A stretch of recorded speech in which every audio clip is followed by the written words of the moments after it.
प्रार्थना झाली ना की त्या आम्हाला नेहमी म्हणायच्या की तुम्ही ना जन्माला आलात नाक मुठीत घेऊन इथे तुम्ही आलात, पण इथून बाहेर पडताना जर नाक मुठीत घेऊन बाहेर पडला तर तुम्ही जगण्याच्या लायक नाही. म्हणजे मी जेव्हा जॉब सोडला आणि ते नाटक मी करायला घेतलं आणि त्या दरम्यान 3 महिन्यात माझा ॲक्सिडेंट झाला.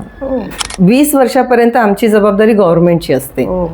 तिथून आणायची आणि मी यायची ह्याच आश्रमात, कारण मला घर नव्हतं तेव्हा, आमचं घर नव्हतं. मला प्रदीप भिडे खूप आवडायचं.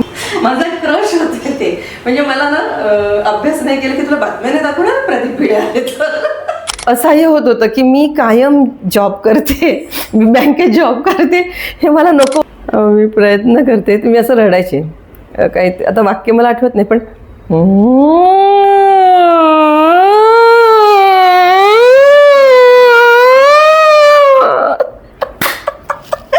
आणि हे खूप वेळ चालायचं आणि अशी चढायची मी.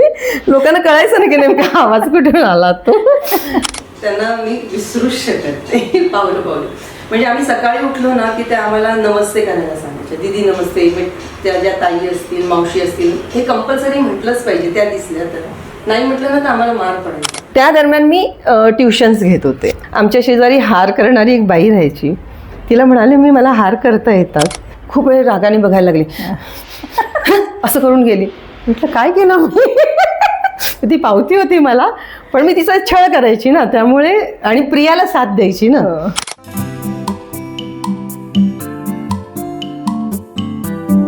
नमस्कार मंडळी. फिल्मी मराठीच्या रसिक प्रेक्षकांना मनपूर्वक नमस्कार. मंडळी, आज आपण अशा अभिनेत्रीला भेटत आहोत ज्यांनी रंगमंच, छोटा पडदा, मोठा पडदा गाजवला आहे.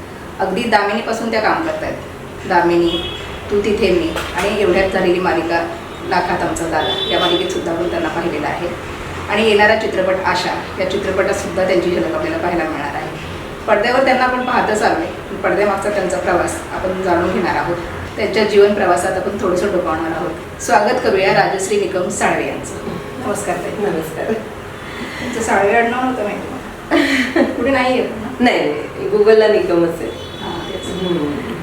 ताई, दामिनीपासून तुमचा प्रवास सुरू आहे, पण मी असं ऐकलंय की तुमचं बालपण आश्रमात गेलं आहे. हो. ती काय स्टोरी आहे? ती माझ्या हातात नसलेली स्टोरी आहे. मी लहान असताना, मी माझी आई आहे, पण माझे बाबा नव्हते. हे खूपच लहान होते, मला आठवत पण नाही बाबा कसे दिसायचे ते. तेव्हापासून माझ्या आईची खरी स्ट्रगल आहे. मग तिने स्ट्रगल करून, मग माझी आईची एक मैत्रीण होती. बाबा गेल्यानंतर मग तिला खूप अडचणी होत्या मला सांभाळण्यात सुद्धा. मग तिच्या मैत्रिणींनी सांगितलं की तू हिला आश्रमात का नाही टाकत, असं एक अनाथ आश्रम आहे, तिथे तिची चांगली सोय होईल आणि तुझीही सोय होईल. तर मग तिचं ऐकलं आईने आणि मग आम्हाला आश्रमात टाकलं. दादरला बालिकाश्रम म्हणून आहे, अनाथ आश्रम. तिथे मी 1ली ते 6वी तिथे शिकले आणि बऱ्यापैकी शिकवत होते तिथे. त्यामुळे मग 6वी नंतर मला पुण्याला टाकलं, हिंगण्याला, म्हणजे कर्णांची जी महर्षी कर्णांची शाळा आहे तिथे मी 6वी ते 10वी शिकले. मग तिथे 10वीपर्यंत शिक्षण होतं. नंतर D.Ed होतं, मला करायचं होतं, पण संस्थेने मला नाही ठेवलं. मी खूप मस्ती करायची, त्यामुळे मग त्यांनी माझी ट्रान्सफर इथे श्रद्धानंद महिला आश्रममध्ये केली. मग तिथे मी 11वी ते माझं ग्रॅज्युएशन मी श्रद्धानंद महिला आश्रममध्ये केलं. बालिकाश्रम कसा होता अनुभव?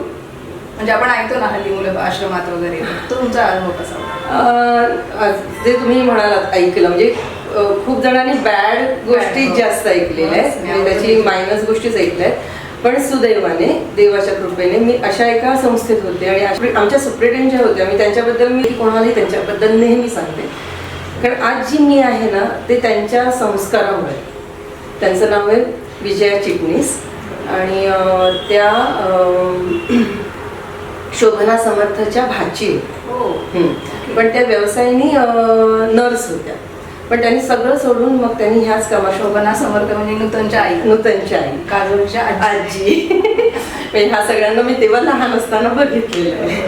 त्यांनी मग नंतर त्यांनी ह्या संस्थेत काम करायसाठी स्वतःला त्यांनी वाहूनच घेतलं. आम्ही आश्रमात होतो ना, तर आम्हाला कोणी बिचारं म्हटलेलं त्यांना आवडायचं आणि त्यांनी आम्हाला खूप शिस्तीत वाढवलं. म्हणजे मी जेव्हा बाहेर सुट्टीला किंवा कोणाकडे जायची ना, तर मला लोक म्हणायचे तू मॅडमसारखी वागतेस. मी म्हटलं वागते नाही, मला तसे संस्कार केले. कारण आमचा दिवसच सुरू व्हायचा 5 वाजता प्रार्थना व्हायची, नंतर योगासनं व्हायची, नंतर आम्हाला नाश्ता असायचा, तोही दूध आणि पाव. म्हणजे प्रत्येकीला व्यवस्थित दिलंय की नाही हे त्या अगदी बघायच्या की प्रत्येकाला व्यवस्थित खाणं मिळालंय की. खाताना सुद्धा आमच्या मांडीवर नॅपकिन असला पाहिजे, इथे नॅपकिन असला पाहिजे, चमच्यानेच खाल्लं पाहिजे. म्हणजे इतकं म्हणजे आम्हाला इतकं त्यांनी व्यवस्थित एक क्लासमध्ये वाढवलं होतं. म्हणजे मी राहिले खरं अनाथ आश्रमात, पण माझ्याकडे बघून मला कोणच म्हणायचं नाही. काय म्हणतो, संस्काराखाली ज्या वाढल्या आहेत ना मुली, तर तुम्हाला तशाच दिसतात. आम्हाला फ्रॉक किंवा कपडे सुद्धा ना असे कधी त्यांनी डोनरनी दिले त्यांनी घाला नाही, तुला व्यवस्थित होतात का तरच तू ते घाल, नाही तर नको घाल. आम्हाला डोनरना सांगायचे की तुम्ही आता कपडे दिलेत ना तर एक तागा पण द्या की माझ्या मुलींना मी नवीन कपडे शिवू शकेन. मग ते अगदीच गुडघ्याच्या इथपर्यंत स्लीवलेस आणि छान ठेवायच्या. आमच्या आश्रमात मी जेव्हा होते 60 आम्ही मुली, तर कोणाचेही तुम्ही केस बघितले असते ना तेव्हा लांब होते. एकीच्या डोक्यात पू नाही काही नाही. म्हणजे 60 मुली म्हटल्यानंतर हे होणं स्वाभाविकच होतं, पण नाही, इतकं ते आम्हाला स्वच्छ ठेवायच्या. 2 वेळा म्हणजे इथे बांधलेलं, इथे फूल लाल रिबनचं, ते वेळी जरा जरी सरकले की आम्हाला मार पडायचा किंवा शिक्षा व्हायची. तशा त्या खूप शिस्तीच्या आणि खूप कडक होत्या. आम्ही घाबरायचो तितकंच ते आम्हाला प्रेमही करायचे.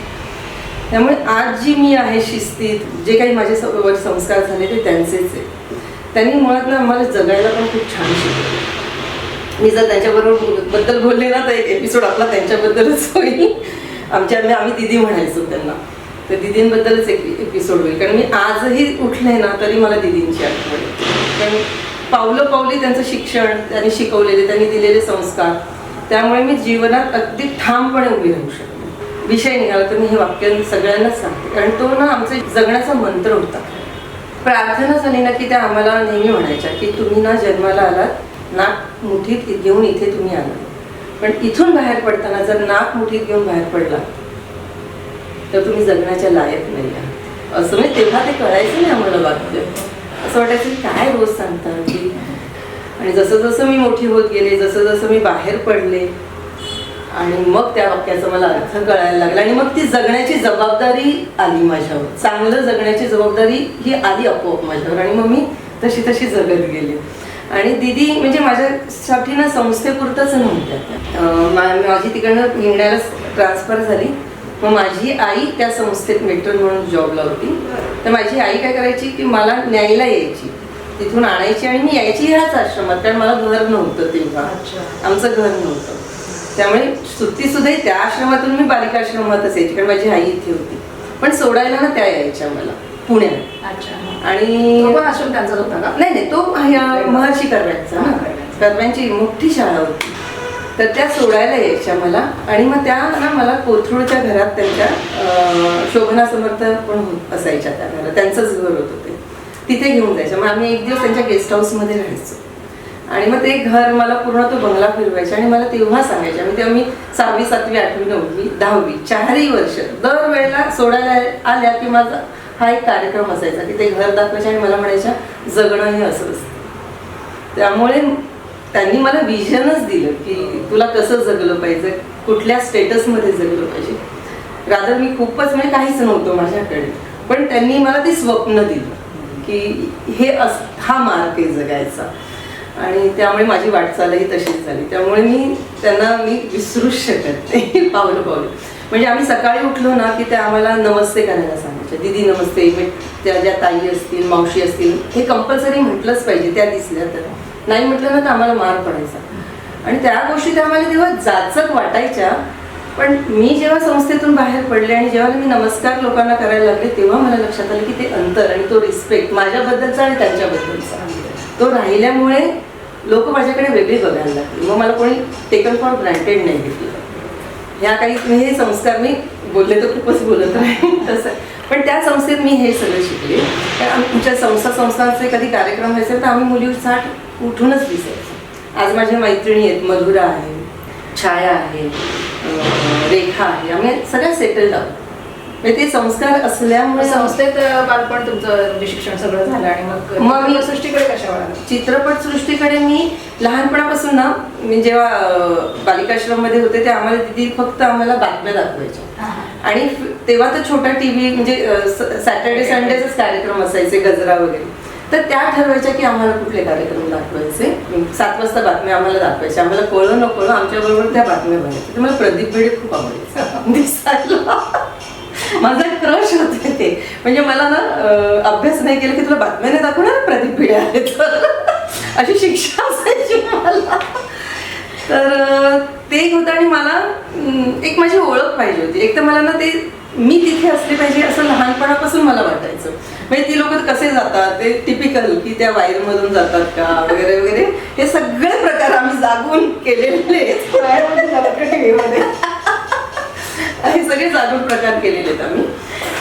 पण नंतर नंतर मी मोठी होत गेले तर मला असं वाटायला लागलं की मी संस्थेत आहे. लोक आपल्याकडे एक वेगळ्या दृष्टीने बघतात. आपली जगायची इच्छा एक वेगळी आहे आणि लोकांनी आपल्याला फार रिस्पेक्टफुली बघितलं पाहिजे. तर हे माध्यम आहे.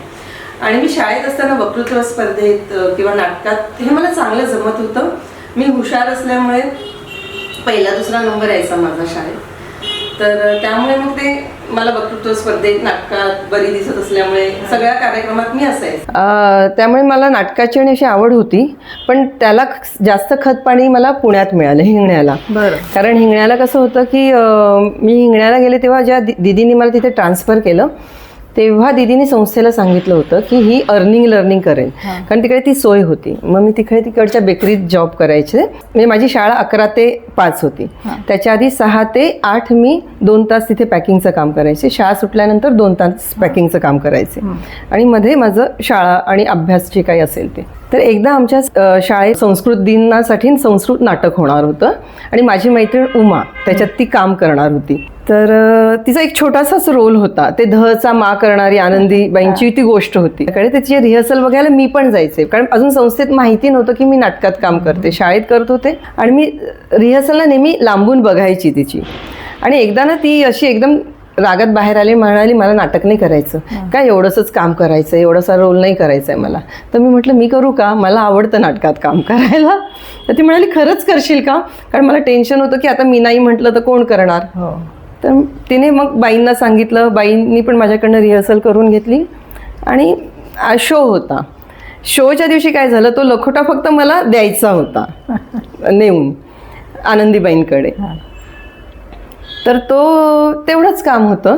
तर मी ते द्यायला गेले आणि ते काहीतरी धोतर नेसलं होतं मी आणि ते पाय अडकला आणि लखोटा माझ्या हातून सुटला. आणि ते काय झालं माहिती नाही, लोक इतकी हसत होते आणि टाळ्या वाजवत होते. मी घाबरले. पण नाटक संपल्यानंतर सगळेजण मस्त कॉमेडी केली, मस्त. म्हटलं मी काय केलं, मला काय. आणि तिथून पुढे मग मला असं झालं की प्रत्येक नाटकात घेणं सुरुवात झाली की ही चांगली ऍक्टिंग करते. मी म्हटलं मी काय केलं माहित नाही, पण सुरुवात माझी ती ऍक्च्युली नाटकात काम करायची तिथून आणि वाहवा मिळवण्यासाठी ते तिथून झालं, सुरुवात झाली होती. अपयशी यशाची पहिली पायरी. 6वी 7वी 8वी 9वी 10वी मी नाटक केलं. नाटक 1-2 नाटकं बसवली तिथे. एक नाटक मी लिहिलं होतं. असा तो तिकडनं माझ्या नाटकाचा प्रवास झाला. मग तो शाळेपुरतं होता. मग इथे मी श्रद्धानंद महिलाश्रममध्ये आले परत इकडे मुंबईत 10वी नंतर. कुठे? श्रद्धानंद महिलाश्रम माटुंग्याला जे आहे. हां. तर तिथे माझं मी कॉलेजचं शिक्षण पूर्ण केलं. कारण आम्ही कोर्ट कमिटेड असतो, त्यामुळे 20 वर्षापर्यंत आमची जबाबदारी गव्हर्नमेंटची असते.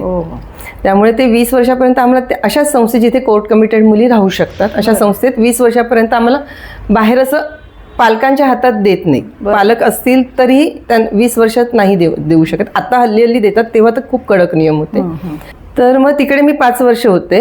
तर तिथेही काय झालं, संस्थेचे कार्यक्रम बसवणं, त्याचं सूत्रसंचालन करणं, ही जबाबदारी मी स्वतःहूनच आवडीने घेत होते आणि मग 5 वर्ष मी पूर्णपणे निभावली ती. मग दरम्यान कॉलेजच्या स्पर्धा सुरू झाल्या. मग कॉलेजची 2-3 नाटकं केली मी. मग संस्थेने मला आवड असल्यामुळे संस्थेने त्याच्यासाठीही मला पाठिंबा दिला. मग तिथे एकदा वामन केंद्रेनी वर्कशॉप घेतलं होतं आमचं मुलांचं, सुट्टीत असं येऊन. त्यात आम्ही चिवगावची गोष्ट केली होती. त्याच्यात मी चिव झाले होते. आणि तेव्हा वामन सरांनी संस्थेला सांगितलं होतं कधीही या मुलीला जर गरज पडली ना तर मी आहे असं. त्यामुळे ते डोक्यात होतं माझ्या फक्त. पण ते डेअरिंग नव्हतं. म्हणजे मनात होतं की मला ॲक्टर व्हायचं आहे, पण कोणाला मी सांगू शकत नव्हते ॲक्टर व्हायचं, कारण मला माहिती होतं की माझं घर नाही आहे. मला बाहेर पडल्यानंतर सगळी स्वतःची जबाबदारी घ्यायची आहे. आणि दीदी माझ्या संपर्कात होत्याच तरीही. तर मी दीदींना मी सगळं माझं मन दीदींकडेच मोकळं करायची. तर मी त्यांना म्हणायची मला असं असं व्हायचं आहे. तर त्या म्हणाल्या नाही, तुला तो जॉब करणं खूप गरजेचं आहे, म्हणजे आधी तू ते कर. मग मी जेव्हा माझं कॉलेज पूर्ण झालं, मग श्रद्धानंद महिला आश्रमचं वर्किंग वुमेन्स हॉस्टेल पण आहे. तर माझ्या मामाने मला सिटी बँकेत जॉबला लावलं होतं. तर मग मी शिकता शिकता 1 वर्ष लास्ट इयर सिटी बँकेत काम करून शिक्षण केलं. तेव्हा मग त्या श्रद्धानंद महिला आश्रममध्ये ना काम करून राहण्याची सोय नव्हती. तर संस्थेने मला कुर्ल्याला त्यांचं वर्किंग वुमेन्स हॉस्टेल होतं, तिथे पाठवलं. मग मी तिथे राहिले, कारण मी 20 वर्षाचे पूर्ण झाले नव्हते. मग तिथे पाठवलं मला. मग मी तिथे जॉब करून त्या संस्थेची कामंही करायचे आल्यावर. अशी सगळी पूर्ण स्ट्रगल आहे. आणि मग जेव्हा माझं शिक्षण पूर्ण झालं, मग मी जॉबला लागले. सिटी बँकेतच होते. सॅटर्डे संडे ना मी पेपरमध्ये बघायचे, 1 ॲक्ट प्ले असेल ना, तर मी ते फुलराणीचा एक पीस माझ्याकडे रेडी होता. संस्थेतच आमच्या एक नीताताई होत्या, तर त्यांनी माझ्याकडनं तो रेडी करून संस्थेचे कार्यक्रम असेल, कुठे बाहेर कार्यक्रम असेल, तर त्या मला पुढे करायच्या की तू हा पीस कर म्हणून. तर मी तुला शिकवीन चांगलाच धडा, ते केलं होतं मी. आणि मग बाहेर ना मी 1 ॲक्ट प्लेला सुद्धा मी तेच करायचे. आणि मी खूप बक्षिसं घ्यायचे. तेवढ्या ह्याच्यानं एक तर माझं ते अर्निंग पण व्हायचं, कारण कुठेतरी 500 रुपये का होईना मला बक्षीस मिळायचं त्याचं. मी कुठे कल्याण, अंबरनाथ कुठेही जाऊन मी ते, कारण सॅटर्डे संडे माझ्या हातात होता. 20 वर्षाची पूर्ण झाल्यानंतर मी आझाद पंची होते, ते केलं. आणि मग नंतर माझा एक मित्र होता विजय म्हणून, तो मला म्हणाला की त्याच्या भावाच्या क्लबतर्फे राज्यनाट्याला एंट्री आहे, तर तू करशील का काम त्याच्यात. तर मी म्हटलं एवढ्या मोठ्या प्रमाणात 2 अंकी नाटक मी कधी केलेलं नाही आहे, छोटी छोटी नाटुकली केलेली आहेत, पण मला आवडेल. विजय खानविलकर नावाचे डिरेक्टर होते, त्यांनी येतालाचं खरं नाटक लिहिलं पण होतं आणि त्यांनीच डिरेक्ट केलेलं होतं. त्या वर्षी मला पहिलं प्राईज मिळालं ॲक्टिंगचं. म्हणजे सिल्वर सुरुवात तिथेच झाली. आणि मग सुरुवातच झाली माझी. मग 3 वर्ष मी राज्यनाट्य केलं, 3ही वर्ष बक्षीस घेतलं. मग ते मी डिबार झाले, कारण 3 वर्ष तुम्हाला सतत बक्षीस मिळाल्यानंतर पुढे तुम्ही राज्यनाट्य स्पर्धा करू शकत नाही, असं पण असतं. बरं.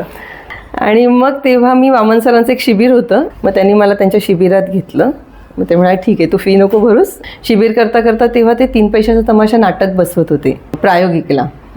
त्याच्यात निर्मिती सावंत होते, अविनाश नारकर होते. त्याच्यात मी पहिल्यांदा आधी मॉबमध्ये त्यांनी मला घेतलं की इथून सुरुवात कर. तर मी म्हटलं चालेल मला, कारण मी जॉब तर करतच होते. माझं साखर भवनला ऑफिस होतं आणि NCPAमध्ये रिहर्सल्स असायच्या किंवा प्रभादेवीला. आणि मी राहत होते हॉस्टेलमध्ये. नियम होते हॉस्टेलचे की 9च्या आत यायचं, 9च्या नंतर मग तुम्हाला प्रवेश नाही, मग तुम्ही तुमची सोय करायची. मग तेव्हा थोडा प्रॉब्लेम व्हायला लागला. मग मी कधी कधी मनीषच्या घरी राहायचे, ते पण मग ते जरा ऑड वाटायला लागलं. मग मी बोरिवलीला पेईंग गेस्ट म्हणून राहायला लागले. काही महिने तसे गेले, पण मग मला ना ते पेईंग गेस्ट राहायला आवडेना.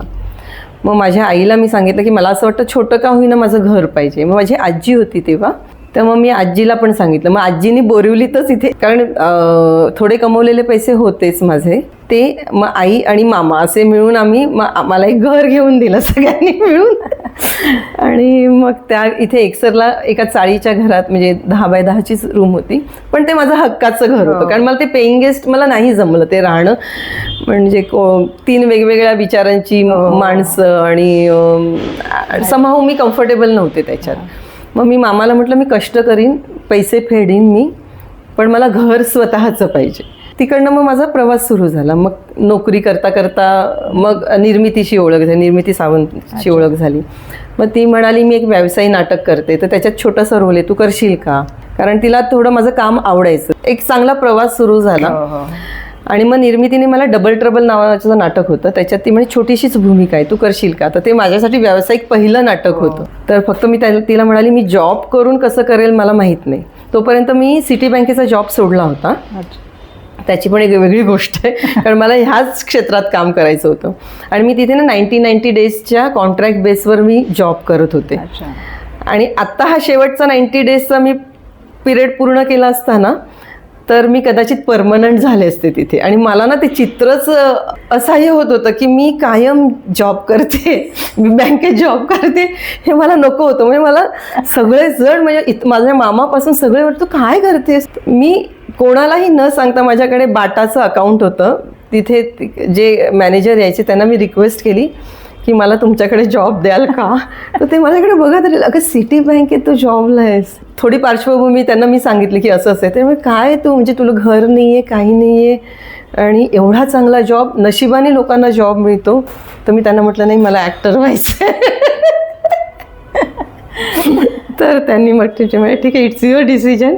मग त्यांनी मला जॉब दिला. मी इकडचा 2 दिवस आधी सोडला, तर 2 दिवसांनी परमनंट असते. आणि मला ते परमनंट होण्यासाठी काय काय करतात.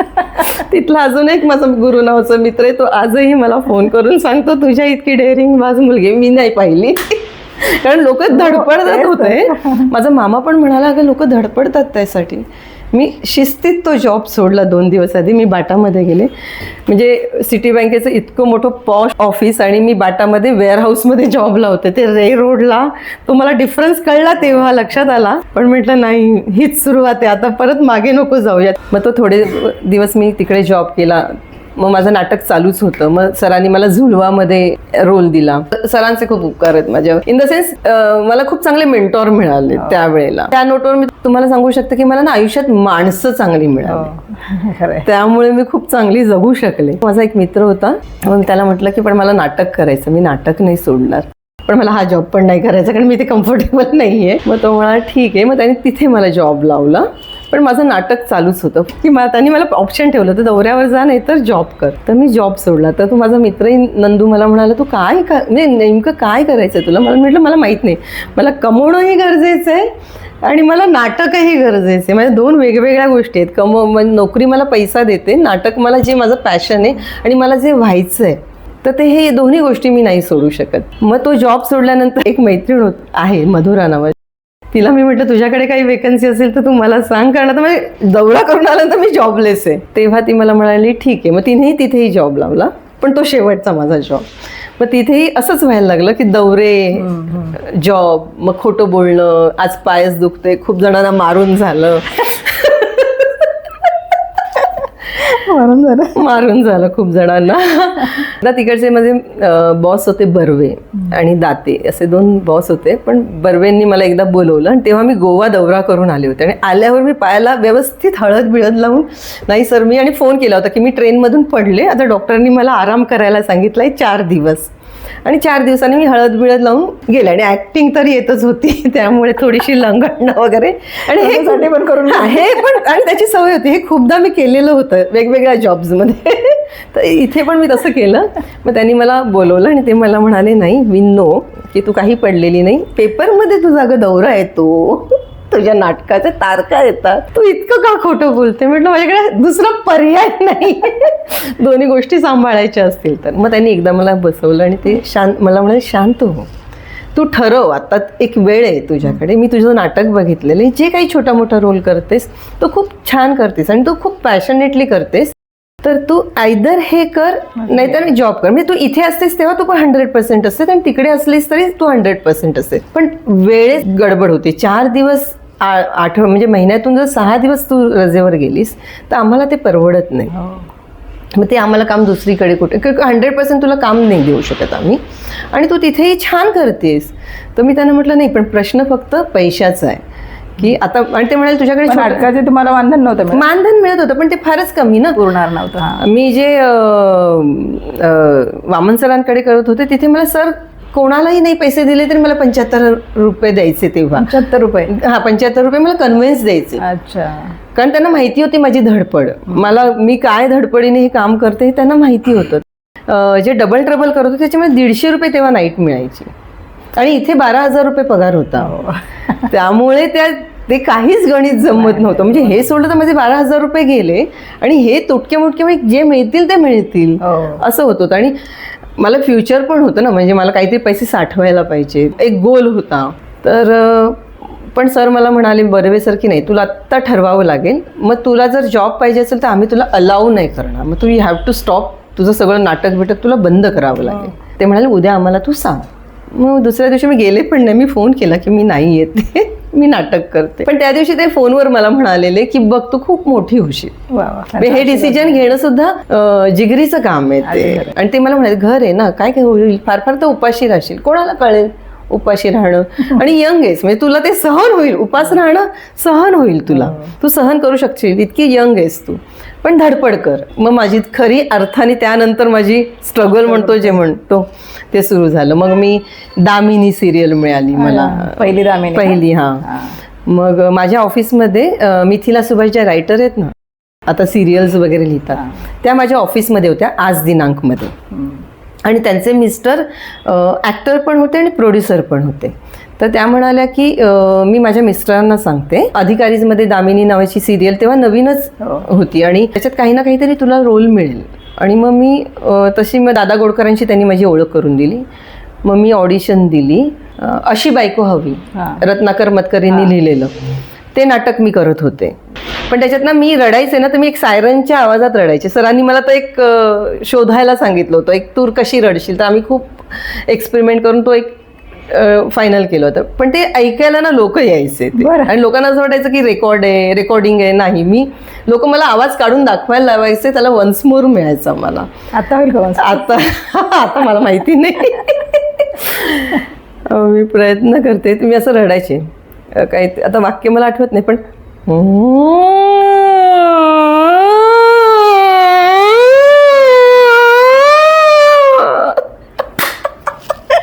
आणि हे खूप वेळ चालायचं आणि अशी चढायची मी. लोकांना कळायचं नाही की नेमका आवाज कुठून आला तो. तर असे मी ते रडायचे. ती मजा यायची मला. ते रोलही खूप छान झाला होता आणि ते नाटकाचे प्रयोगही खूप छान व्हायचे. म्हणजे मी जेव्हा जॉब सोडला आणि ते नाटक मी करायला घेतलं आणि त्या दरम्यान 3 महिन्यात माझा ॲक्सिडेंट झाला. ॲक्सिडेंट झाल्यानंतर मी वर्षभर घरी होते. आणि वर्षभर घरी होते तेव्हा वामन सरांना माहिती होतं ते, निर्मितीला पण माहिती होतं ते. त्या दोघांनी कधीच मला असं नाही झालं की एकटं सोडलं. रोज माझ्या घरी फोन होता. मी एक फोन घेतला होता तेव्हा. काय झालं होतं? मला कारनी उडवलं होतं. मी इथेच चालले होते चेक आणायला अधिकारींच्या ऑफिसमध्ये. अंडर 18 मुलं होती ॲक्च्युली ती. आणि त्यांनी मला उडवलं, बेशुद्ध वगैरे झाले आणि डायरेक्ट मी कुपर हॉस्पिटलमध्येच होते. पण तेव्हा विनय एडेकर, कारण माझं नाटक चालू होतं ना, विनय एडेकर, सुधीर जोशी सगळेजण आले होते. पुष्कर श्रोत्री हॉस्पिटलमध्ये आली, त्यांनी जी मदत केली. मनीष होता, कारण त्याचाच तेव्हा डायऱ्या असायच्या ना, तो पहिला नंबर त्याचाच होता फोनच्या डायरीमध्ये, ज्या माझ्या पर्समध्ये होते. त्या मोबाईल्स वगैरे नव्हते. तर मनीषला फोन गेला. मनीषचे घरचे आले होते, कारण तशी मी संपर्कात होते त्यांच्या. पण विनय एडेकर, सुधीर जोशींनी सुद्धा माझी जबाबदारी घेतली होती, कारण त्यांना माहिती होतं मी एकटीच राहायचे इथे. तर मी जेव्हा फॉलोअपला जायची तेव्हा अनघा चव्हाण गाडी आणायची, कारण विनय एडेकर अपॉइंटमेंट घ्यायचा, अनघा मला घेऊन जायची.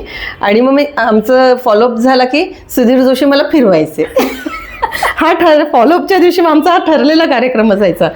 मग तो MIG क्लब असेल, बँड्राचा, हँगिंग गार्डन. मला त्यांनी ताजमध्ये सुद्धा नेले चहा प्यायला सुधीर जोशींनी. मी इतके लाड केले. म्हणून म्हणते ना, आयुष्यात मला माणसं खूप चांगली भेटली. आणि मग तो पिरियड माझा कसा गेला कळलं नाही. मी ज्या एरियात राहत होते, मग वर्षभर म्हणजे कमवणं नव्हतं ना, नाटकच बंद झालं. मी सगळ्यांना सांगितलं मला आर्थिक मदत नको, कोणी मी घेतली पण नाही कोणाची, पण ही अशी मदत सगळ्यांनी मला केली. त्या दरम्यान मी ट्युशन्स घेत होते. आमच्या शेजारी हार करणारी एक बाई राहायची. तिला म्हणाले मी मला हार करता येतात. तर मी सकाळी 5 वाजता उठून हार बनवायचे. नंतर 9 पासून माझे ट्युशन्स सुरू व्हायच्या. म्हणजे हे पण मी का सांगते, संस्थेत त्यामुळे ह्या सगळ्या गोष्टी शिकवल्या होत्या. विणकाम, भरतकाम. तेव्हा ना ते खरंच जाचक वाटायचं की कॉलेजमधून आलं की बसा शिवण क्लासमध्ये, जरा झोपू पण नाही देत आम्हाला. पण ते रुटीन होतं आमचं. सुरुवातच आमची सूर्यनमस्कारापासून व्हायची. तर ह्या गोष्टी नंतर ना मला आयुष्यात खूप कामी आल्या. म्हणजे जर ते मला हार बनवता आले नसते तर मी ते कमवलं नसतं. म्हणून मी आजही संस्थेत कधी कधी मला बोलवतात की तुम्ही या आणि तुमचे अनुभव सांगा वगैरे. तर संस्थेत मी सांगते की ह्या गोष्टींना हलक्यात नका घेऊ. म्हणजे आपल्याला फुकट शिकायला मिळतं. लोक ह्याच्यासाठी पैसे बाहेर खूप पैसे देतात, पण त्याची जाणीव नंतर होते. त्यामुळे संस्थेचे ते उपकार मी 3ही संस्थेचे तर मी कधीच विसरू शकत नाही आणि ह्या संस्थांना विसरू शकत नाही. म्हणजे हेच माझे मायबाप आहेत ॲक्च्युली. तो प्रवास झाला माझा. आता सगळ्यांना अशाच सिरियल्स आणि नावं आहेत माझी. अशी बायको हवी आणि बायको असून शेजारी. ही 2 नाटकं माझी धो चालू होती. बायको असून शेजारीमध्ये मुग्धाने नाटक सोडलं होतं. मग त्याची मी रिप्लेसमेंट केली त्या नाटकात एक. तर बामन सरांनी आणि निर्मितीने त्या संजीव वडावकरांना सांगितलं होतं की हिला तुम्ही नाटकात घ्या, कारण आता ही चालायला वगैरे लागली आहे व्यवस्थित. त्याच्यात आधीही सरांनी माझ्यावर एक खूप मोठे उपकार केले होते. मी उपकारच म्हणेन, कारण मी नुकतीच चालायला लागले होते आणि सरांनी बकरी नाटक माझ्याकडे पाठवलं. राजा अबोलोईकडे बरोबर एक स्क्रिप्ट पाठवली आणि सर म्हणाले आता हे नाटक करायचं. मी सरांना म्हटलं मला मी बसून सिटिंग पोझिशनमध्ये बसू नाही शकत, अजून माझे क्रचेस सुटलेत पण बसू नाही शकत. सर म्हणाले आता इथून काढून टाकतो ते आपण ॲडजस्ट करू, तसं आपण बसवू नाटक. आणि मग मी बकरी नावाचं नाटक केलं होतं. त्याच्यानंतर मग मी सरांनी आणि निर्मितीचा मला फोन आला होता की मी निर्मितीच म्हणते कारण तेव्हापासूनच त्या माझ्या ॲक्च्युली आता खूप म्हणजे असं म्हणाल, पण निर्मितीच म्हणायचं मी तेव्हा त्यांना. तर त्यांनी फोन केलेला की असं असं तुला फोन येईल आणि ते तू नाटक कर. आणि मग मी ते नाटक केलं. व्यावसायिक आहे, तुझं कमवणं पण सुरू होईल आणि आता हे ट्युशन बिशन सोडू दे, त्याच्यासाठी आपण नाही आहोत जन्माला आलेले, आपण आता हे करूया. मग मी ते नाटक केलं आणि पण ते सुदैवाने धो चाललं. म्हणजे त्याचे ब्लॅकनी पण तिकीटं गेली. आणि मग त्याच्याबरोबर मग अशी बायको हवी हे नाटक सुरू झालं. आणि ही दोन्ही नाटकं ना धो चालू होती. त्यामुळे माझी 3 वर्ष ना त्या काळात नाटकं भरपूर खूप, चालायची. आणि सकाळ संध्याकाळ दुपार 3 टाइम असे 3ही वेळ प्रयोग, 11 नंतर 4चा आणि नंतर 7चा असे 3ही प्रयोग मी करत होते. अशी बायको हवीचे जवळजवळ 700-800 प्रयोग केलेत. बायको असून शेजारीचे पण मी 1000 प्रयोग केलेत. म्हणजे आधी 140 प्रयोग झालेत, त्याच्यानंतरचे मी 1000 प्रयोग केले. सुदैवाने कमवणं हे सातत्याने दिलं. सुरू राहिलं. मग त्यात एक दामिनी सिरियल ती मिळाली, तेही चालू होतं माझं. असा प्रवास सुरू झाला. मोठा प्रवास आहे. आणि मोठा काय आहे, कारण तो एकटीने मी केलेला आहे. त्यामुळे देवानीच मला साथ दिली, सरांनी माझी जबाबदारी घेतली, निर्मितीताईंनी सतत माझ्यावर लक्ष ठेवलं. म्हणजे ही माणसं होती माझ्याबरोबर, त्यामुळे ते झाला प्रवास तो. नाटक झालं, नाटक छान झालं. मग आम्ही त्या शिवनेरी किल्ल्यावर गेलो. मग तिथे आम्ही सगळेजण बसलो, गप्पा मारत होतो. तेव्हा मग हे खूप सुंदर गायचे ना, ते गझल्स गाणं.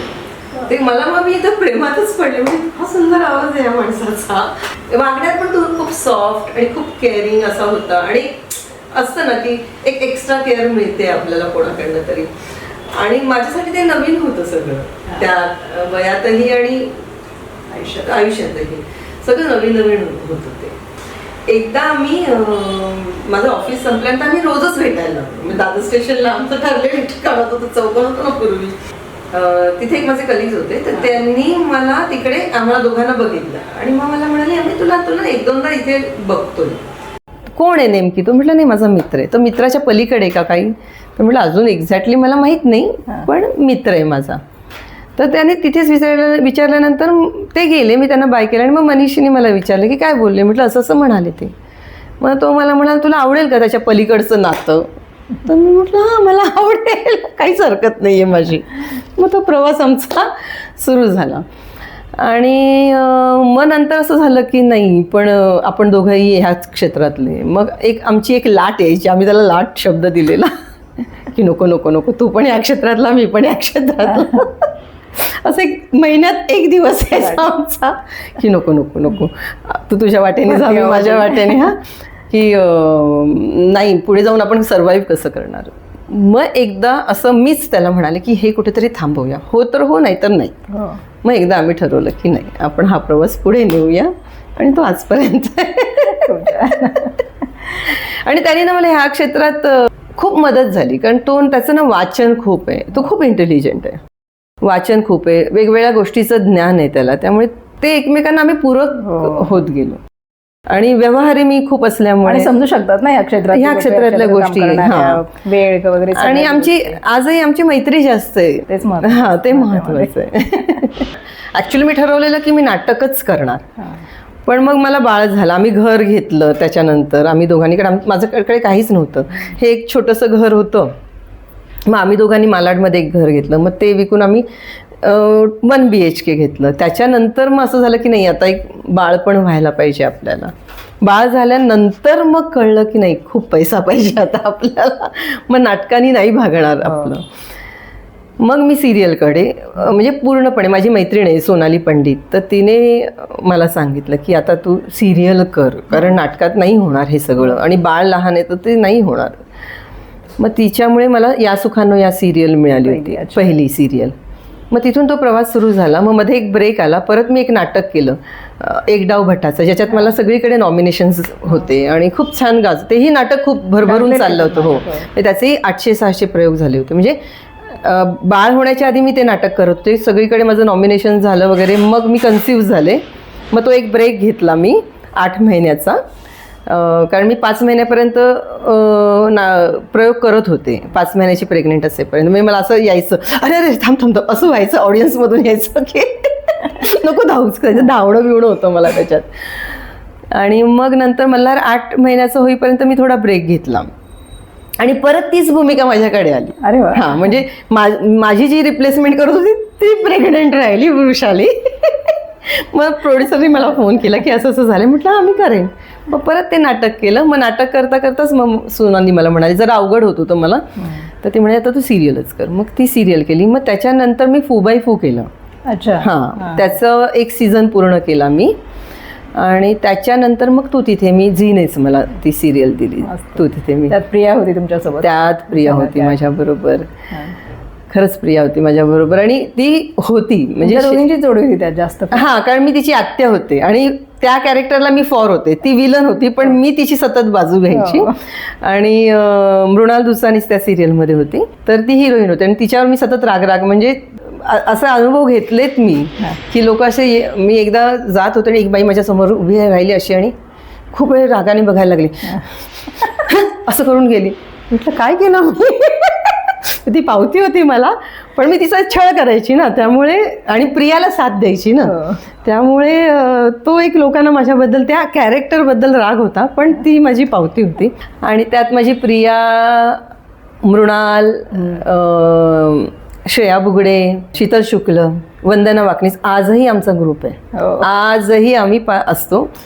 प्रिया नाही आहे आता आमच्यात. आणि प्रियाने मला खूप शिकवलं, म्हणजे प्रोफेशनली कसं राहायचं ना, मी हे प्रियाकडनं शिकले. बऱ्याच गोष्टी जरा कटकट व्हायची किंवा मी कटकट करायचे, तेव्हा ती मला म्हणायची हे नको करूच, ह्यानी काहीच फायदा होत नाही. मी काय करायला पाहिजे ह्या इंडस्ट्रीत आणि काय करायला नको हे सॉर्टेड ना तिने केलं मला. आपण आपल्या गोष्टीवर कसं ठाम असलं पाहिजे हे तिने शिकवलं मला. लहान होती माझ्यापेक्षा खरं ती, पण लहान लोकही आपल्याला खूप शिकवून जातात. माझा मुलगाही मला खूप शिकवतो. त्यामुळे कारण त्यांचे अनुभव वेगळे असतात ना, माझा अनुभव वेगळा, प्रत्येक माणसाचा अनुभव वेगळा असतो, त्याप्रमाणे माणूस घडतो. आणि म्हणजे आम्ही घट्ट मैत्रिणी होतो. मृणाल आणि मी आजही भेटतो. आजही मी तर तिला मुलीसारखंच ट्रीट करते, ती मला ताईसारखं ट्रीट नाही करत. ती म्हणते तसं वाग. पण ती माझे खूप लाड करते. प्रियाने पण माझे खूप लाड केलेत. म्हणजे मी पबच बघितलं नव्हतं तर अरे नाही गेलीस चला, तिने नेलंय मला. खूप आठवणी आहेत, खूप प्रियाच्या आठवणी. मी खूप मिस करते प्रियाला. खरंच मला शेवटी भेटायचं होतं तिला, पण तिला त्या अवस्थेत आम्हाला भेटायचं नव्हतं. तिथे कोणालाच भेटत, ते कोणालाच भेटत नव्हती. तू तिथे मी नंतर आम्ही भेटायचो, पण मग ते भेटणं आधी महिन्यातून भेटायचो, मग 6 महिन्यांनी भेटायचो, मग वर्षांनी भेटायचो.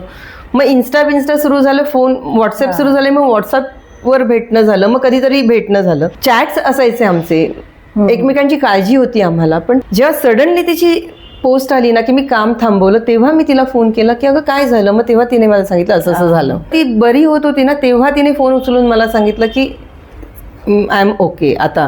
मग तेव्हा मी पहिल्यांदा तिला भेटले. म्हणजे पहिल्यांदा जी बरी झाली होती ना, तेव्हा आम्ही भेटलो. एक दिवस तिच्या घरी पूर्ण मी आणि वंदना वाकनीस होतो. पूर्ण दिवस मस्त गप्पा मारल्या. मग तिला मी विचारलं तू असं का केलं, मग ती रडली बिडली, सगळं झालं. आणि मग आता ती म्हणाली नाही नाव आय एम ओके. म्हणजे मला असं वाटलं की नाही आता ओके झालंय सगळं. आणि मग मी पोस्ट पण टाकली होती की आम्ही त्या रात्री एका लग्नाच्या नुसतं म्युझिकवर इतकी वेडी होती ती, जिंदा दिल मुलगी होती ती. म्हणजे ती ना फुल ऑफ लाईफ होती. म्हणजे तिनेच मला लाईफ एन्जॉय कसं, रडायचं नाही राजेश्री, लाईफ एन्जॉय करायचं हे तिने खूप शिकवलं. तर तेव्हाही आम्ही ना इथे वरात चालू आणि आम्ही दोघी नाचतोय, या फुटपाथवर आम्ही दोघी नाचतोय रस्त्यावर. इतकाही वेडेपणा आम्ही त्या दिवशी केला. म्हणजे वंदना आम्हाला म्हणत होती कशाला राजेश्री. म्हटलं नाही नाही नाही, हेच जगणं आहे आपलं, हाच आनंद आहे. आणि मग परत तिला रिलॅप्स झाला, पण मग तेव्हा तिने नाहीच भेटली. म्हणजे मी रोज फोन करायचे, माझ्या मैत्रिणी म्हणजे मृणाल वगैरे मला विचारायचे, कारण मी हट्टाने तिला मेसेज करायचे, हट्टाने तिला म्हणायचे की नाही मला भेटायचं. मी शंतनूला मेसेज करायचे, पण नाही शेवटपर्यंत ते खूप दुःख राहिलं. आणि ती तक्रार राहिली अजून माझी प्रियाकडे की तू एकदा भेटायला पाहिजे होतंस आम्हाला. दरवाजाच तिने बंद केला सगळ्यांसाठीच. पण आजही ती आठवते. म्हणजे खूप गोष्टी आहेत तिच्या, खूप आठवणी आहेत माझ्याकडे. तिने दिलेले खूप गिफ्ट्स आहेत माझ्याकडे, आजही आहेत माझ्याकडे, आणि मी ते जपून ठेवलेले आहेत. म्हणजे ते असेच जपून होतेच, पण आता त्याची एक्स्ट्रा काळजी घेते मी. होत्या माझ्याकडे इतके दिवस. म्हणजे हा ड्रेस प्रियाने दिला आहे, पण आता तो मी जपून ठेवला आहे की तो तिने दिलाय मला. असं आयुष्यातला टर्निंग पॉईंट कोणता? आयुष्यातला टर्निंग पॉईंट मी जो तुम्हाला म्हणाले की ॲक्सिडेंट झाला होता माझा. नुकताच जॉब सोडला होता आणि नाटक करत होते, ॲक्सिडेंट झाला, आणि आता काय, हा खूप मोठा प्रश्न होता माझ्याकडे. असे टर्निंग पॉईंट्स खूप आहेत, पण हा महत्त्वाचा आहे की काय करायचं. मग तेव्हा मला मी म्हटलं तसं निर्मितीताई, वामन केंद्रे, सुधीर जोशी, विनय येडेकर, अनघा चव्हाण ह्या लोकांनी जे मला मॉरल सपोर्ट केला ना, रोज माझी काळजी घेणं आणि मला सांगणं की नाही तू चांगली ॲक्ट्रेस आहेस, तू ॲक्टरच हो, बाकीचं काही आता पर्याय. कारण निवडायला सुरुवात केली होती की परत मी जॉब करते, आता काय पायाने मला पुढे चालायला होईल नाही होईल मला काहीच माहिती नाही. त्यामुळे थोडे मी डिस्टर्ब झाले होते. हे क्षेत्र तर सोडायचं नव्हतं, पण आता आपल्याला काहीतरी पर्याय निवडायला लागेल. मग मी निर्मितीताईला बोलायचे किंवा वामन सरांना सांगायचे, मनीषला सांगायचे. तर सगळेजण मला होप्सच द्यायचे की नाही होईल, काहीतरी बेटर होईल. आणि निर्मितीताई आणि वामन केंद्रेंनी तर मला मग परत ह्यात आणलंच. त्यामुळे मी त्या लोकांना कधीच विसरू शकत नाही. आणि त्यासाठी मला खूप अशी इच्छा होती की मला अवॉर्ड मिळावं आणि मी ही गोष्ट ऑन स्टेज सांगावी. तर गेल्या वर्षी मी मन धागा धागा स्टार प्रवाहाची सिरियल करत होते, त्यात मला बेस्ट सपोर्टिंगचं महाराष्ट्र टाइम्सचं अवॉर्ड मिळालं. त्यावेळी मी अशी जरा ओके झाले की म्हणून मी प्रामाणिकपणे काम करत गेले आणि जबाबदारीने काम करत गेले, कारण ह्या लोकांची तेव्हाची मेहनत होती आणि तो माझा टर्निंग पॉईंट होता. आणि मग मी सचोटीने प्रामाणिकपणे पूर्ण 100% देऊनच काम करायला लागले, कारण मला माहिती होतं की आपण त्यासाठी खूप पे केलं आहे आणि त्यासाठी खूप लोकांनी आपली काळजी घेतली आणि त्यांना काहीतरी त्या काळजीचं काहीतरी मी भेट द्यावी. आणि मलाही ते पाहिजे होतं, मलाही ॲक्ट्रेस व्हायचंच होतं. तो एवढं काम करत करत आशापर्यंत पोहोचला. हां, आता माझी आशा. त्याच्या आधी मी फिल्म्स केल्या आहेत. व्हॅनिला स्ट्रॉबेरी चॉकलेट ती केली आहे, त्याच्यातही मला सपोर्टिंग ॲक्ट्रेसचा अवॉर्ड मिळाला आहे. अजय फणसेकरांची मी एक होती वादी ती फिल्म केली आहे, त्याच्यातही मला नायक अभिनेत्रीचं अवॉर्ड मिळाले. मी टचवूड मी जे काम केले ते थोडं नोटिसेबल अगदीच नाही, म्हणजे मला ग्लॅमर नाही मिळालं, पण माझ्या काम नोटीस सातत्याने मी कन्सिस्टंटली काम केलेलं आहे. अशाबद्दल काय? आशाबद्दल तीही अशीच माझ्या एका मित्राने माझं नाव तिथे सजेस्ट केलं. देवता पाटील नाव आहे त्यांचं प्रोड्युसरचं. त्यांनी मला कॉन्टॅक्ट केला आणि अशी फिल्म आहे, छोटा रोल आहे, तुम्ही कराल का? तर मग मी म्हटलं ठीक आहे. म्हणजे गोष्ट मला ती खूप आवडली, कारण ती अंगणवाडी सेविका असतात, आशा सेविका. विषयच वेगळा आहे ना. म्हणजे त्या सेविका आपल्याला माहिती असतात. मल्हार लहान असताना पोलिओचे डोस द्यायला वगैरे त्या सेविका येतच होत्या घरी आणि विचारच होत्या. तेव्हा मला रिअलाइज झालं की खरंच ह्या सेविका किती मेहनत करतात आणि सातत्याने. म्हणजे आपल्याला कधीतरी असं काहीतरी कामात असं नाही, हो रे दिलाय रे असं आपण मी बोललेले पण आहे, दिलाय डोस दिला. पण जेव्हा मी ती फिल्म केली ना तेव्हा मला रिअलाइज झालं की खरंच हे फार कमी पैसे मिळतात त्यांना, पण त्याचं काम खूप महान असतं. बरं मुंबईच्या ठिकाणी ठीक आहे, पण गावोगावात ह्याचं काहीच नॉलेज नसतं लोकांना. किंवा खूप जुन्या रूढी जुन्या विचारांची लोक असतात की घरीच अजूनही होतं. म्हणजे आम्ही जे धुळ्यात गेले ना ते अजूनही तिथे घरातच डिलिव्हरी करतात. आदिवासी पाड्यात वगैरे तर तेच होतं ना अजूनही. ती स्क्रिप्ट आणि ती कल्पना मला खूप आवडली. मग मी हो म्हणाले आणि मग रिंकू राजगुरू होती त्या फिल्ममध्ये. मग मी धुळ्याला गेले, धुळ्याला तिथे शूटिंग झालं आणि खूप म्हणजे आधी त्याचं डिस्कशन छान. दीपक पाटील म्हणून त्याचे डिरेक्टर आहेत, तर खूप छान प्रोसेस होती त्यांची. त्यांनी आधी डिस्कस केलं तुम्हाला काय वाटतं, ह्या रोलबद्दल तुमचं काय म्हणणं आहे. मग आशा तुमचा काय रोल येतात? त्यात मी ना मागासलेले विचार ज्यांचे आहेत की घरीच बाळणपण झालं पाहिजे, हॉस्पिटलमध्ये गेले ती आधीच 2 मुली झालेल्या असतात माझ्या सुनेला, तर माझा नवरा म्हणतो नाही नाही हॉस्पिटल, किंवा माझा मुलगा पण म्हणतो आता हॉस्पिटलमध्ये डिलिव्हरी नाही, कारण हॉस्पिटलमध्ये गेले तर मुली होतात. अरे देवा. इतक्या आणि मी त्यात तिची सासू ती अशी की तिची कुचंबणा झालेली आहे की तिला कळतंय सुनेचं दुःख, पण पुरुषांसमोर आपण काहीच बोलू शकत नाही. पुरुष घर चालवतात, त्यामुळे मी काहीच बोलू शकत नाही. परत एक की नाही नाही मग नातू पण पाहिजेच ना, आता नवऱ्याला पाहिजे, मुलाला पाहिजे, त्यामुळे मग सुनेवर थोडा तो राग, अशी ती भूमिका आहे. पण ती आहे ती गमतीशीर थोडीशी भूमिका आहे. आणि उषा नाईक आहेत माझ्याबरोबर, त्यांच्याबरोबर काम करताना खूप मजा आली. सिनियर बरोबर काम करणं एक मेजवानी म्हणतो ना आपण, ती मेजवानीच होती, कारण त्या इतक्या स्पॉन्टेनियसली काम करतात की अलर्ट राहावं लागायचं. आता उषाताई आता इथे हे करणार आहेत, अच्छा मग इथे आपण अलर्ट राहायला पाहिजे. खूप मजा आली, कारण त्यांचा आणि माझा एक सीन आहे त्याच्यात.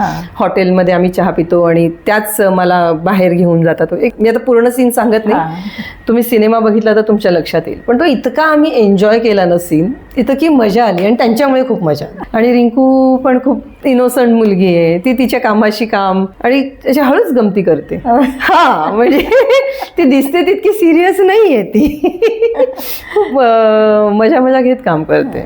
आणि नक्की तुम्ही हा सिनेमा बघणार, कारण वेगळाच विषय आहे आणि वेगळ्या जॉनर्सची फिल्म आहे ही. आणि ऑलरेडी त्याला पारितोषिकं मिळालेली आहेत. हो, महाराष्ट्र राज्य शासनाची पारितोषिकं मिळाली, त्यामुळे अनाऊन्स्डच फिल्म आहे ती. हो, 19 तारखेला होणार आहे. 19 तारखेला रिलीज होणार. आता माझी एक नवीन फिल्म येते आशा. विषय खूप वेगळा आहे. अंगणवाडी महिला काम करतात, आशा महिला, त्यांच्या समस्या, त्या आपलं घर सांभाळून आपलं काम किती नेटानं करतात ह्याचा तो सगळा प्रवास आहे. तर ही फिल्म तुम्ही नक्की बघा. 19 तारखेला चित्रपटगृहात ही रिलीज होणार आहे. सांगायचं म्हणून नाही, खरंच विषय वेगळा आहे आणि आशा सेविकांना आपण रोज भेटतो, त्यामुळे तुम्हाला मजा येईल फिल्म बघून. आतापर्यंत अनेक भूमिका साकारल्यात, आव्हानात्मक भूमिका एक सांगा आणि प्रेक्षकांचा प्रतिसाद एखादा आठवणीतला. प्रत्येकच भूमिका माझ्यासाठी आव्हानात्मकच होती, कारण मी खूप छोट्या रोलपासून आत्ता जे मला रोल्स ऑफर केले जातात. तुम्ही मोलकरीण बाईमध्ये एक वेगळाच रोल केला. हो हो हो हो, तो फारच वेगळा होता. म्हणजे त्याच्यात ती गुंड होती बाई.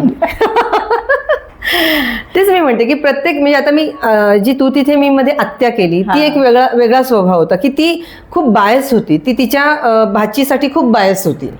आणि मग समोर कितीही चांगली व्यक्ती आली तरी नाही, माझी प्रिया चांगली. कॅरेक्टरचा तो स्वभाव होता, प्रत्येक कॅरेक्टरचा आपला आपला स्वभाव असतो. तीही एक चांगली भूमिका होती. ती लोक अजूनही आत्या म्हणून लोक हाक मारतात मला. म्हणजे इतके वर्ष, मला वाटतं मी 13-14 साली ती भूमिका केली आहे. त्याच्यानंतर जसं तुम्ही म्हणालात मोलकरीण, तीही एक आव्हानात्मकच भूमिका होती, कारण त्याचा एक वेगळी बॉडी लँग्वेज होती, त्याला एक वेगळा ऑरा होता त्याचा, आणि एक वेगळी भाषा होती त्याला, त्यामुळे तीही करताना खूप मजा आली. तसंच एक मी सन TV मराठीवर संत गजानन शेगावीचे, ती पण एक आव्हानात्मक भूमिका होती, कारण मला त्याच्यात नागपुरी भाषा बोलायची होती, जी मी अजिबातच कधी बोलले नव्हते. तुले मले बाप्पा, ते सगळं शिकायला लागलं. ते खूपच आव्हानात्मक होती भाषेसाठी मला. रोजच्या बोलण्यातली नाही, त्याचं फक्त 15 दिवसाचं वर्कशॉप, 15 दिवसाच्या वर्कशॉप नंतर रोज ती भाषा बोलायची आणि रोज त्या नवीन भाषेत अभिनय करायचा. म्हणजे ते एक तारेवरची कसरत होती. त्याच्यात आम्हाला संजीव कोलतेंनी खूप मदत केली ती भाषा शिकण्यासाठी. म्हणजे आज मी त्या भाषेत काम कम्फर्टेबली करू शकेन असं मी म्हणते, कारण मी जवळजवळ 1.5 वर्ष ती भाषा बोलत होते. कारण तेच मी म्हणते, प्रत्येक भूमिका माझ्यासाठी आव्हानात्मकच आहे. जसं मी मन धागा धागामध्ये जी आई, म्हणजे राजेश्री मी तशी नाही आहे की मागासलेल्या विचारांची म्हणणार नाही, पण मी पुढच्या विचाराची. पण ती भूमिका अशी होती की ती आई अशी होती की नाही घटस्फोट घ्यायचा नाही, लोक काय म्हणतील. म्हणजे माझं ते टॅगलाईन होतं त्या सिरियलचं की लोक काय म्हणतील. ती मला एक आव्हानात्मक भूमिका होती आणि त्या भूमिकेसाठी मला अवॉर्डही मिळाला, त्यामुळे मजा आली. ती मला सतीश राजवाड्यांनी ती फार विश्वासाने ती भूमिका दिली होती, म्हणजे त्यामुळे त्यांचेही खूप आभार. स्टार प्रवाहाचे पण आभार, कारण ती खरंच कठीण होती भूमिका साकारायला. मला खूप बरं वाटतं जेव्हा हे प्रेक्षक जेव्हा मला म्हणतात ना की तुम्ही ना त्या भूमिकेतल्या वाटता, मला खूप बरं वाटतं, कारण तोच माझा प्रयत्न असतो की मी ती वाटली पाहिजे, मी ती मालती वाटली पाहिजे, मी ती आत्या वाटली पाहिजे. नंतर शकू, मी मोलकर्णीचं कार्यदुरावामध्ये मोलकर्णीचं काम केलं होतं शकू. ते मला करायचं नव्हतं, कारण का मोलकर्णीची भूमिका. पण ती भूमिका केल्यानंतर माझ्या लक्षात आलं की लोकांना ती ही खूप आवडली, म्हणजे शकू ती खूप आवडली. मी काही जण अजूनही मला कधी कधी शकू म्हणून पण हाक मारतात.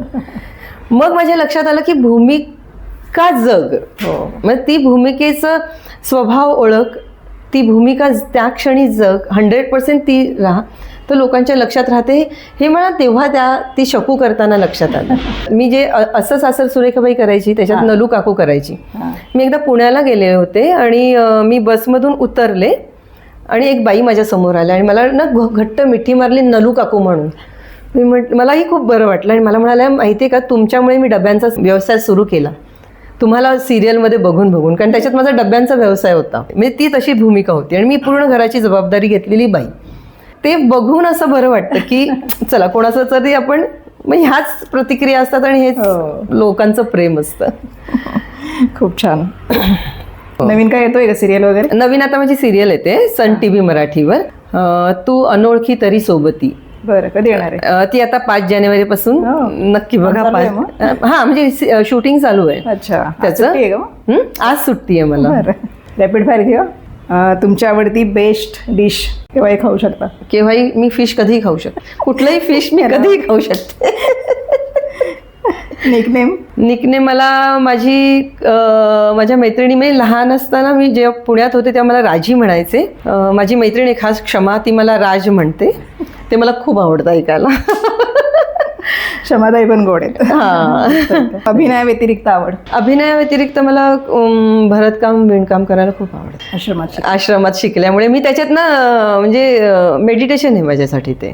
भरतकाम करणं, विणकाम करणं, एकाग्र होतं माणूस, एकाग्र होतं. आणि मला ड्राईव्ह करायला खूप आवडतं. म्हणजे खूप इच्छा होती लहानपणापासून माझ्याकडे गाडी असावी. ती गाडी घेतल्यानंतर, मी ड्राईव्ह करायला लागल्यानंतर मला असं कळलं की हे माझं पॅशन आहे. मला आवडतं. Best complement? बेस्ट कॉम्प्लिमेंट हेच की तुम्ही त्या भूमिका जगता. अविस्मरणीय क्षण? माझा मुलगा जेव्हा जन्माला आला आणि मी आई झाली, हा, म्हणजे तो एक वेगळं फिलिंग होतं माझ्यासाठी. ते फिलिंग मला सांगताच येत नाही. आणि मी तेव्हा आयुष्यात इतकी खुश झाले ना की मी एक आई झाले. प्रमोशन झालं. विलन की कॉमेडी? कॉमेडी. मी सगळी नाटकं कॉमेडी केली आहेत. हो, मला आणि आता कॉमेडी नाटक करायचं आहे आणि ज्याचे मी हजार प्रयोग केलेत.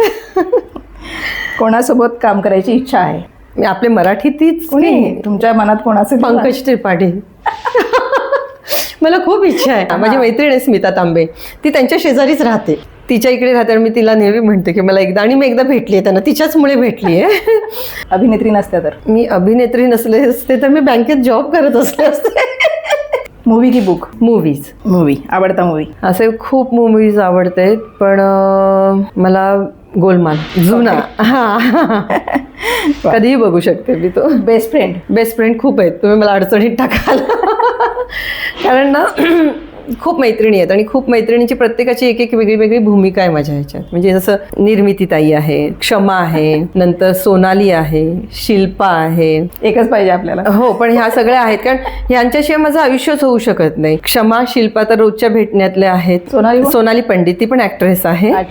हिंदी सिरियल्स खूप करते. ती बॅकबोन आहे माझा. म्हणजे मी कधी तिला काही अडचण आली की मी तिला फोन करू शकते. निर्मितीताई तर आम्ही आता किती वर्ष भेटलं नाहीये, पण जे निर्मितीताईनी माझ्यासाठी काही विसरू शकत नाही. राजश्री ताई, एका शब्दात राजश्री ॲडव्हेंचरस. आज आम्ही खूप छान गप्पा मारल्या. तर हा एपिसोड तुम्ही नक्की बघा. तर तुम्हाला जर राजश्री जाणून घ्यायची असेल तर तुम्हाला हा एपिसोड बघावा लागेल आणि नक्की बघा. मला खूप मजा आली गप्पा मारायला. म्हणजे हा पॉडकास्ट न म्हणता हा गप्पांचा एक छान कार्यक्रम झालाय. त्यामुळे नक्की बघा तुम्ही आणि असंच माझ्यावर भरभरून प्रेम करा. मला भेटा, मला माझं काम कसं होतंय ते भेटल्यावर सांगा. थँक्यू सो मच मंडळी. राजश्री ताईंच्या गप्पा कशा वाटल्या नक्की सांगा. आणि 19 डिसेंबरला त्यांचा आशा चित्रपट येतोय, नक्की पहा. आपल्या चॅनलला सबस्क्राईब करायला विसरू नका. धन्यवाद. नमस्कार.